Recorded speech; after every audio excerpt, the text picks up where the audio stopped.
IPL में सट्टा लगाने के लिए एक शख्स ने अपनी पत्नी को दांव पर लगा दिया। कर्ज देने वाले अब इस महिला को परेशान कर रहे हैं।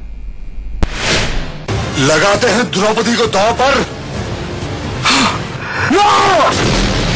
दासी के अतिरिक्त कुछ भी नहीं है। चल। महाभारत में जुए में पांडवों के हारने के बाद जो हुआ, कुछ वैसे ही दास्तां कानपुर की इस महिला की है। इस महिला के पति ने आईपीएल के सट्टेबाजी में अपनी पत्नी को ही दांव पर लगा दिया। पति तो घर से भाग गया। अब कर्जदार दुशासन बनकर इस महिला को परेशान कर रहे हैं। ये बाहर से कर्जदार आते थे, ये कहते थे तुम हमारी मदद कर दो, हमको मार्केट में कोई 1 रुपया देगा नहीं, तुम अपने साइन कर दो, तुम कहोगी नहीं तो ये लोग दे देंगे। वो लोग भी हमारे साइन करा के ले जाते थे। धीरे धीरे फिर वो हमारे घर के अंदर घुसने लगे, कमरे तक आ जाते थे और गाली गलौज करते थे कि हमने आपको दिया, हम आपसे लेंगे। इन्होंने कर्जदार मतलब हमको लोगों के सामने रख दिया कि अब हम कर्जा हम उतारेंगे, चाहे जैसे हम कर्जा उतारेंगे। इसके पति को आईपीएल का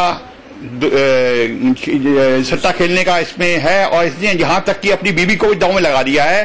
कर्जदार इसके घर में आते हैं और महिला से अभद्र भाषा में बात करते हैं कि पैसा हमको दो, नहीं तो अब तुमको हम ले जाएंगे। इस महिला के पति को आईपीएल में सट्टा लगाने की बुरी लत है। वो अक्सर अपनी पत्नी को प्रताड़ित कर अपने ससुराल से पैसा मंगवाता था और फिर उसे सट्टे में लगा देता। सट्टेबाजी में हारते हारते उस पर 25 लाख का कर्ज हो गया, लेकिन आईपीएल में सट्टेबाजी की लत उसकी नहीं छूटी। ससुराल से जब पैसा मिलना बंद हो गया तब उसने कर्ज के लिए अपनी बीवी को दांव पर लगा दिया। कर्जदार जब महिला को आए दिन तंग करने लगे तो उसने एक स्थानीय बीजेपी नेता की मदद से पुलिस से इसकी शिकायत की।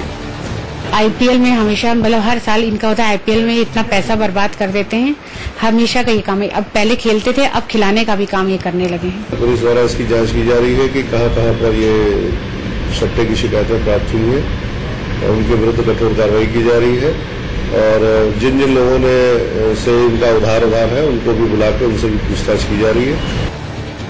Rahul Vajpayee, Kanpur, India news.